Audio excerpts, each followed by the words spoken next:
Hello everyone, আসসালামু আলাইকুম। আশা করি সবাই ভালো আছেন। এসটি জব নিউজ চ্যানেলের পক্ষ থেকে আপনাদের জানাই শুভেচ্ছা ও অভিনন্দন। আবার নতুন একটি নিয়োগ বিজ্ঞপ্তি নিয়ে আপনাদের মাঝে হাজির হলাম।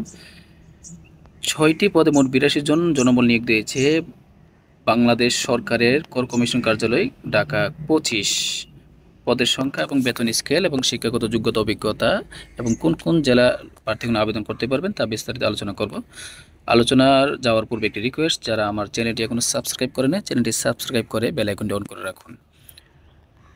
১ নম্বর ক্যাটাগরিতে রয়েছে কম্পিউটার অপারেটর, গ্রেড ১৩, বেতন ১১,০০০ থেকে ২৬,৫৯০। পদের সংখ্যা একটি, শিক্ষাগত যোগ্যতা কোনো শিক্ষিত বিশ্ববিদ্যালয় হতে স্নাতক বা তার সমমান ডিগ্রি, কম্পিউটার মুদ্রাক্ষর প্রতি মিনিট বাংলা ইংরেজি যথাক্রমে ২৫-৩০ গতিসম্পন্ন থাকতে হবে। আবেদন করতে পারবেন ঢাকা বিভাগের সকল জেলা।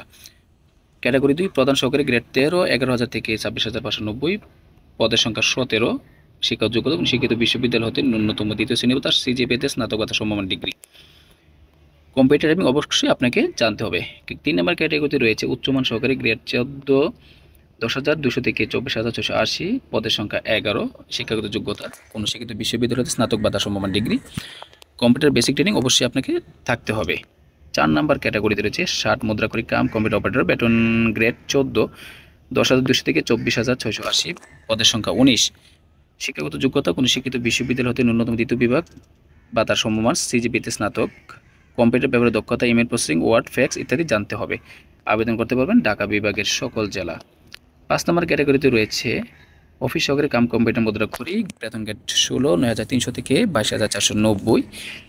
পদের সংখ্যা ১৫, কোনো শিক্ষিত বোর্ডে দ্বিতীয় বিভাগ বা সমমান জিপিএতে উচ্চ মাধ্যমিক অর্থাৎ এইচএসসি পাশে আবেদনটি করতে পারবেন। সর্বশেষ ৬ নম্বর ক্যাটাগরি হচ্ছে অফিস সহায়ক, বেতন গ্রেড ২০, ৮,২৫০ থেকে ২০,০১০।